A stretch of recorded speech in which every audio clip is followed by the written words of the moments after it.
अगर आप अपने बोलने का तरीका बदल लें तो यकीन मानिए आपकी पूरी जिंदगी बदल सकती है। यह ऑडियो बुक इसी विचार को समझाने का एक प्रयास है। कम्युनिकेशन यानी संवाद की कला केवल बात कहने का जरिया नहीं है, बल्कि यह आपकी असली पहचान और प्रभाव का माध्यम है। यह वही शक्ति है जिससे आप खुद को पूरी दुनिया के सामने प्रस्तुत करते हैं। अगर आपकी बातें प्रभावशाली हैं, तो लोग उन्हें न केवल सुनेंगे बल्कि समझेंगे और उस पर अमल भी करेंगे। परंतु यदि आपकी कम्युनिकेशन स्किल कमजोर है, तो चाहे आपके पास कितनी भी प्रतिभा हो, आपको गंभीरता से नहीं लिया जाएगा।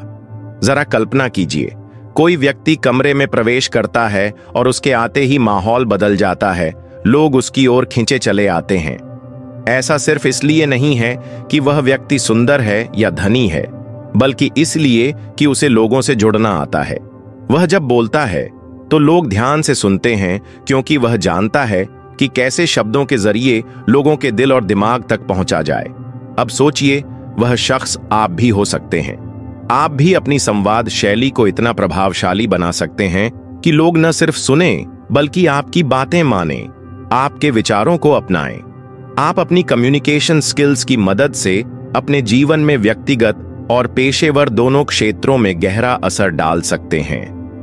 लेकिन यह समझना जरूरी है कि संवाद सिर्फ स्मार्टली बोलने का नाम नहीं है। यह केवल कठिन शब्दों के प्रयोग या तर्कों की बाजीगरी नहीं है। यह एक कला है जिसमें सामने वाले के दिमाग को समझना, विश्वास बनाना और अपनी बातों से प्रभाव छोड़ना आता है। इस ऑडियो बुक में हम इसी कला को विस्तार से समझने वाले हैं। लेकिन घबराइए नहीं, यह कोई उबाऊ व्याख्यान नहीं है जिसमें केवल ग्रामर और शब्दावली पर बात होगी, बल्कि यह एक व्यावहारिक गाइड है जो आपकी रियल लाइफ बातचीत को बेहतर बनाएगा। हम जानेंगे कि कैसे अपनी बातों को इतना प्रभावशाली बनाया जाए कि लोग न केवल सुने बल्कि उसे महसूस करें। यह यात्रा आपकी सोच को बदलेगी। बातचीत अब एक बोझ नहीं बल्कि अवसर की तरह दिखेगी। चाहे वह कोई जॉब इंटरव्यू हो, कोई जरूरी डील हो, बिगड़ा रिश्ता हो या मंच से सैकड़ों लोगों को संबोधित करना हो, यह स्किल आपकी सबसे मजबूत ताकत बन सकती है। लेकिन यह कोई चमत्कारी प्रक्रिया नहीं है। इसके लिए मेहनत करनी होगी, गलतियों से सीखना होगा और उन आदतों को सुधारना होगा जो अब तक आपको पीछे खींचती आई हैं।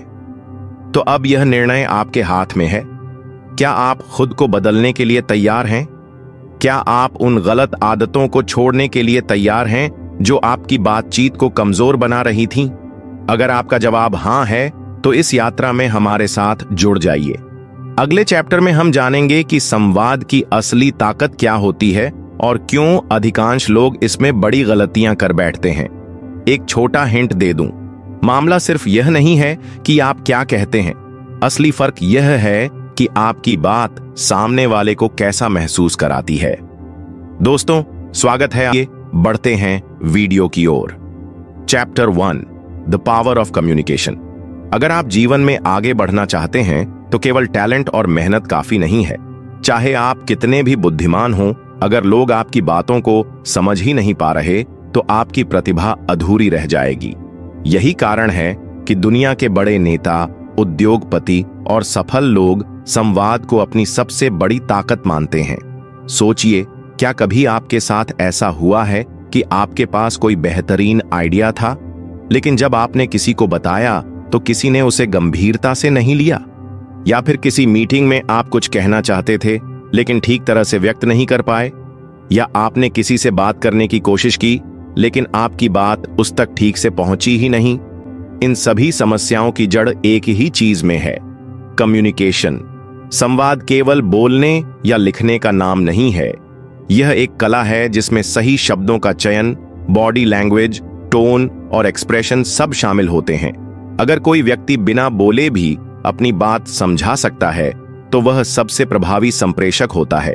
इतिहास गवाह है, दुनिया में जितने भी बड़े बदलाव हुए हैं उनके पीछे एक सशक्त संवाद ही रहा है।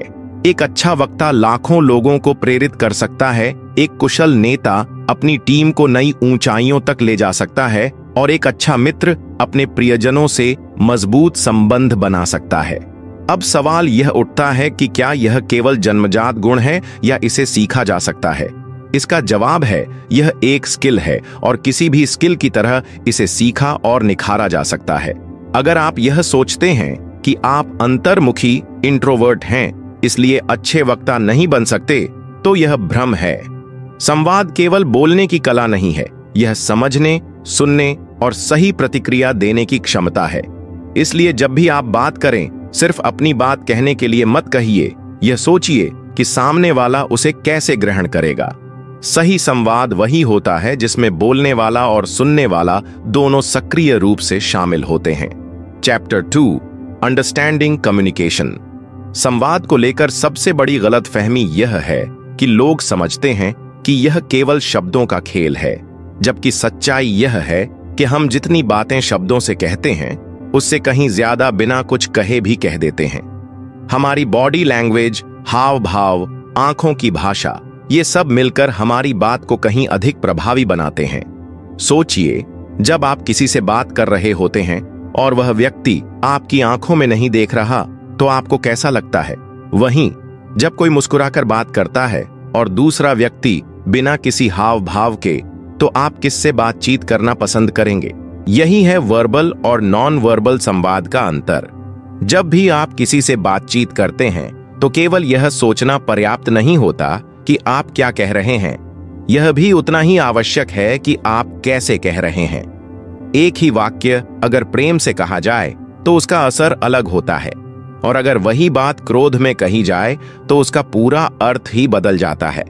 हमारी आवाज की टोन, गति, चेहरे के हाव भाव, ये सब शब्दों से अधिक प्रभाव डालते हैं। मान लीजिए कोई वक्ता मंच पर आता है तो केवल उसके शब्द मायने नहीं रखते, बल्कि उसकी पूरी प्रस्तुति शैली भी मायने रखती है। अगर वह आत्मविश्वास के साथ खड़ा होकर आंखों में विश्वास के साथ बोलता है तो उसकी बातों का असर गहरा होता है, लेकिन अगर वह सिर झुकाकर धीरे धीरे बोले तो लगेगा कि उसे खुद पर ही विश्वास नहीं है।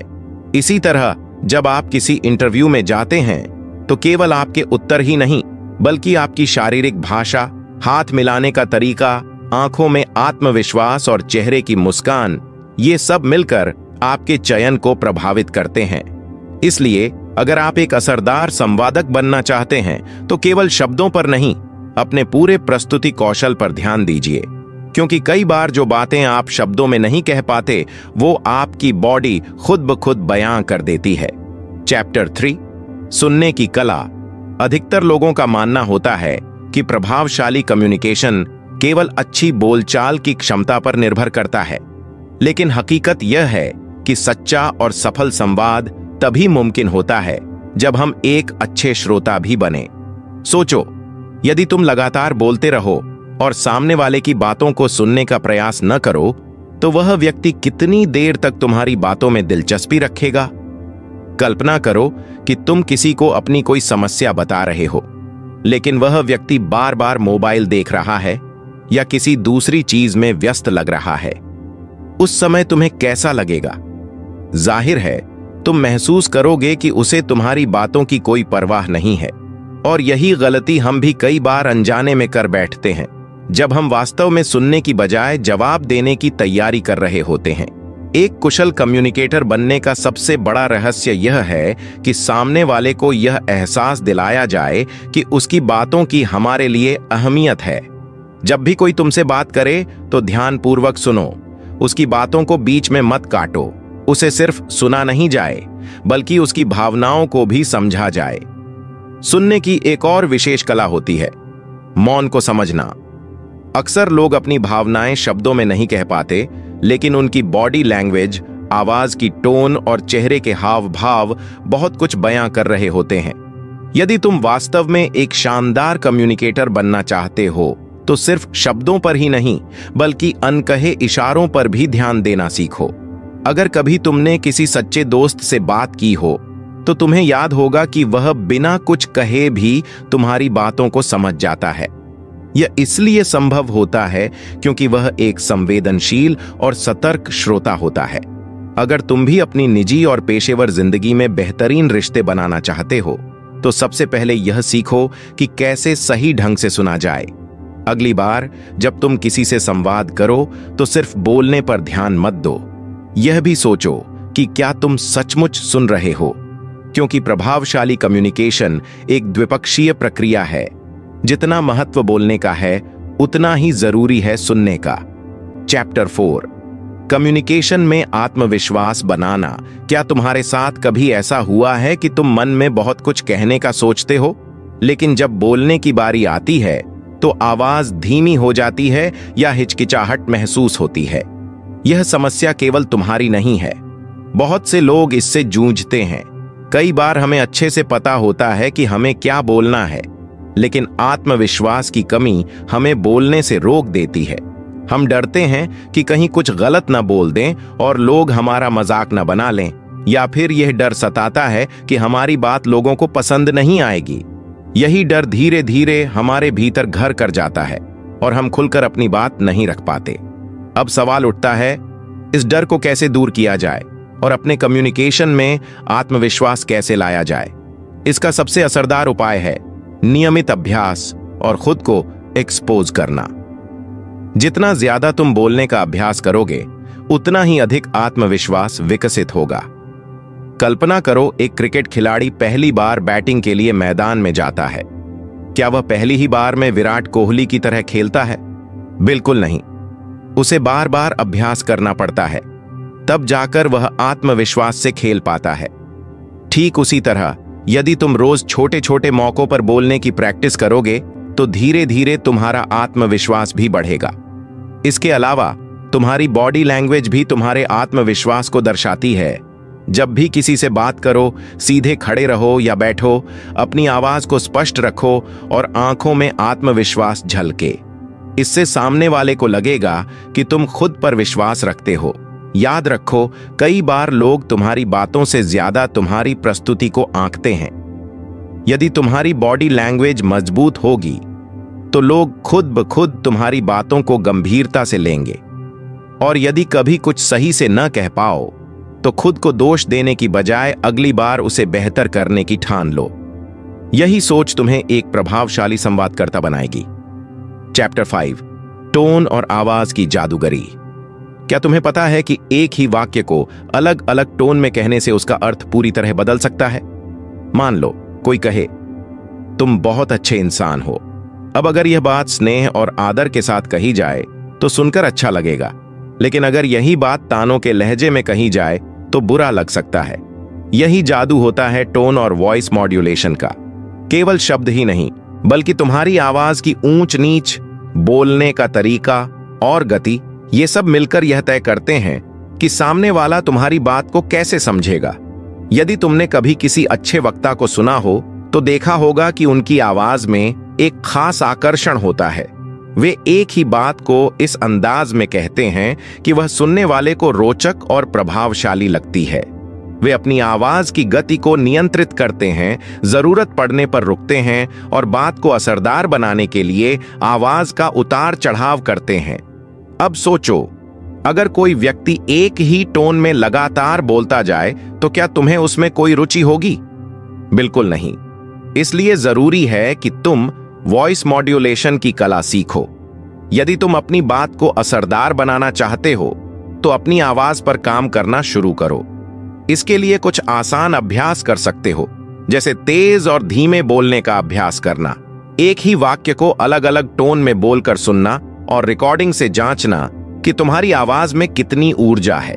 याद रखो, जब भी किसी से संवाद करो, तुम्हारी टोन तय करती है कि सामने वाला तुम्हें कितनी गंभीरता से लेगा। इसलिए अपनी आवाज की ताकत को पहचानो और उसे अपने पक्ष में इस्तेमाल करना सीखो। चैप्टर 6, कठिन बातचीत को कैसे संभालें। हमारी जिंदगी में कई बार ऐसे मौके आते हैं जब हमें किसी से कोई कठिन बात करनी होती है। हो सकता है वह कोई बहस हो, किसी को समझाना हो या फिर कोई बुरी खबर देनी हो। लेकिन ऐसे वक्त पर अक्सर लोग घबरा जाते हैं या गुस्से में आकर गलत शब्दों का चयन कर लेते हैं। मान लो तुम ऑफिस में हो और तुम्हें अपने सीनियर से यह कहना है कि उनका दिया हुआ काम ठीक नहीं है। यदि तुम सीधे कह दोगे आपका काम गलत है तो क्या होगा? या तो सामने वाला नाराज हो जाएगा या तुम्हारी बात को नजरअंदाज कर देगा। लेकिन अगर तुम कहो मुझे लगता है कि इस काम में कुछ और सुधार किए जा सकते हैं, क्या हम इस पर फिर से चर्चा कर सकते हैं? तो सामने वाला तुम्हारी बात को खुले दिल से सुनेगा। मुश्किल संवाद को आसान बनाने का सबसे अच्छा तरीका है शांत और सकारात्मक लहजे में बात करना। गुस्से में कुछ भी कह देना आसान होता है, लेकिन एक अच्छा कम्युनिकेटर वह होता है जो अपनी भावनाओं को नियंत्रण में रखकर सोच समझकर शब्दों का चुनाव करता है। दूसरी महत्वपूर्ण बात है सामने वाले को सुनना। जब भी कोई बहस हो, केवल अपनी बात कहने में मत लगो। ध्यान दो कि दूसरा व्यक्ति क्या कह रहा है, क्योंकि कई बार हम अपनी बात मनवाने में इतने डूब जाते हैं कि यह भूल जाते हैं कि सामने वाला क्या महसूस कर रहा है। यदि तुम वास्तव में किसी कठिन बातचीत को कुशलता से संभालना चाहते हो तो धैर्य रखो, सामने वाले की बात को समझो और सोच समझकर उत्तर दो। और सबसे जरूरी, कभी भी ईगो में आकर ऐसे शब्द मत बोलो जो बाद में पछतावा लाएं। कुछ बातें एक बार कह दी जाएं तो वापस नहीं ली जा सकती। इसीलिए जब भी कोई कठिन बातचीत करनी हो, शांत रहो, सही शब्दों का चयन करो और सामने वाले के दृष्टिकोण को समझने की कोशिश करो। यही तरीका तुम्हें एक प्रभावशाली और समझदार संवादकर्ता बनाएगा। चैप्टर 7, पब्लिक स्पीकिंग में निपुणता कैसे हासिल करें। जब भी किसी को भीड़ के सामने बोलना होता है तो अधिकतर लोग घबरा जाते हैं, दिल तेजी से धड़कने लगता है, हथेलियां पसीने से तर हो जाती हैं और मन में बस एक ही चिंता सताने लगती है, अगर मैं बोलते बोलते रुक गया तो, या फिर अगर लोगों को मेरी बातों में रुचि नहीं आई तो क्या होगा। यही डर पब्लिक स्पीकिंग को एक चुनौतीपूर्ण कार्य बना देता है। पर यदि आप ध्यान से देखें तो पाएंगे कि दुनिया के अधिकतर प्रभावशाली लीडर्स और सफल व्यक्ति इस कला में माहिर होते हैं।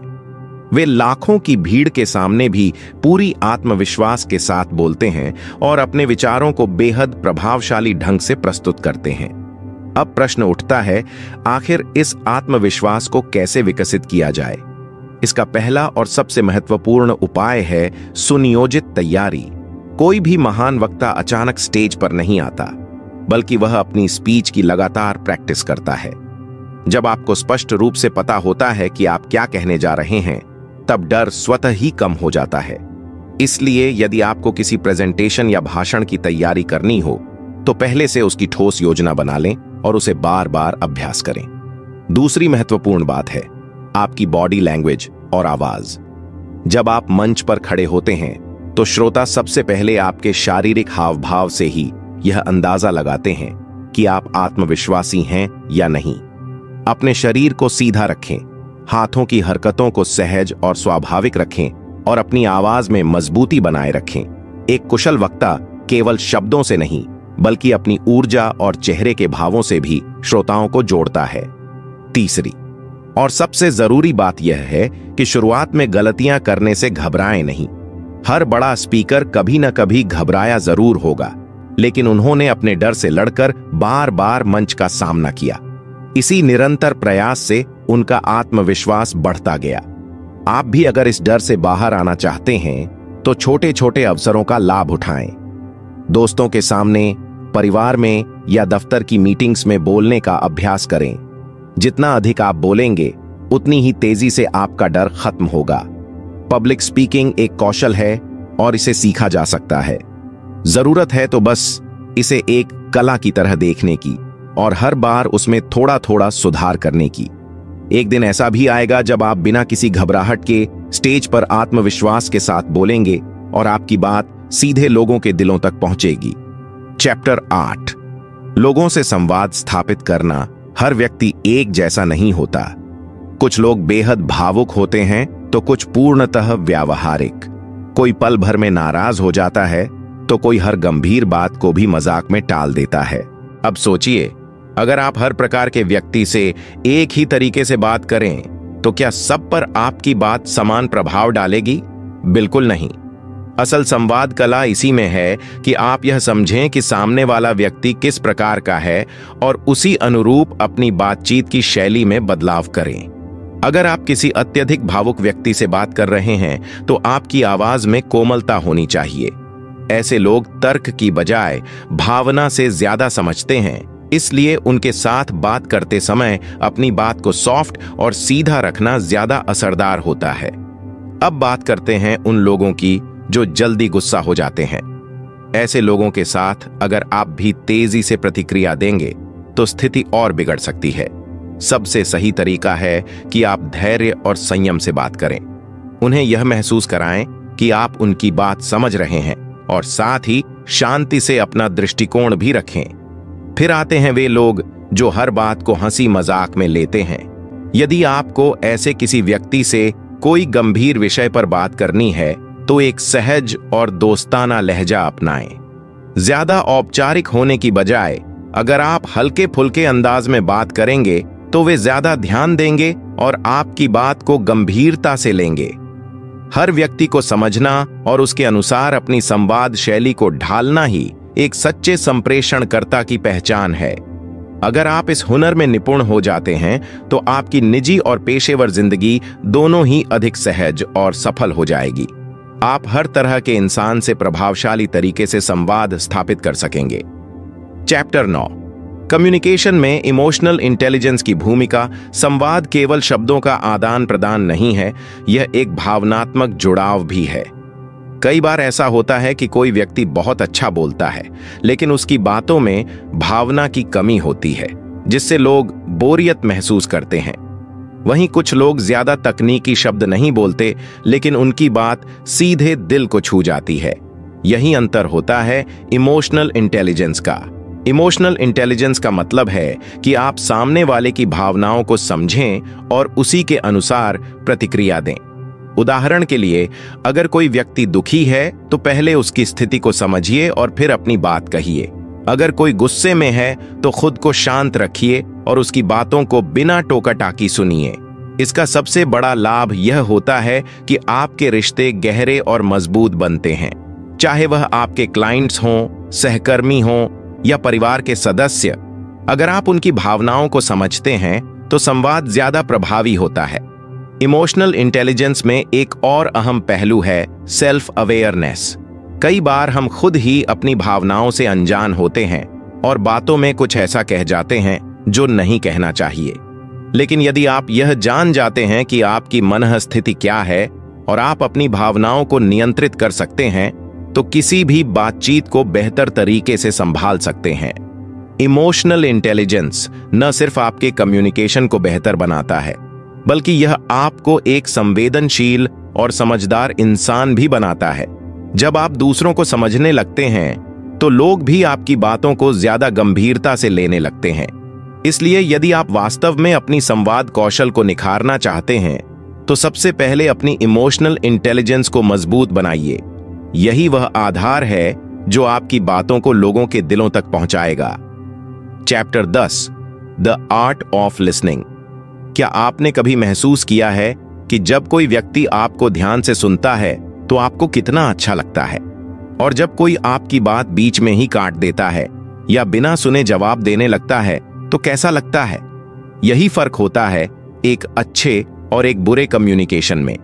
कम्युनिकेशन केवल बोलने का ही खेल नहीं है बल्कि सुनने का भी बहुत महत्वपूर्ण हिस्सा है। अगर आप सच में एक बेहतरीन कम्युनिकेटर बनना चाहते हैं तो सबसे पहले आपको यह सीखना होगा कि एक अच्छा श्रोता कैसे बनते हैं।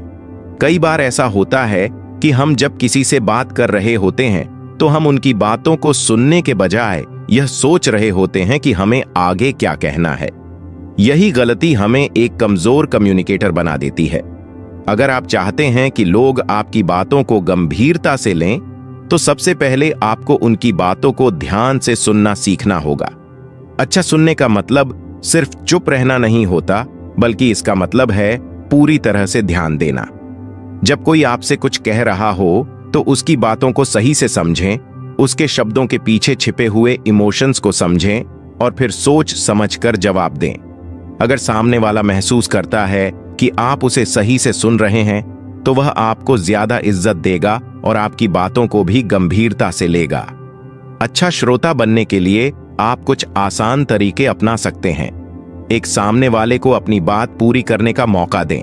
2, उसकी बातों को सिर हिलाकर या बीच बीच में छोटे रिएक्शंस देकर यह दिखाएं कि आप ध्यान से सुन रहे हैं।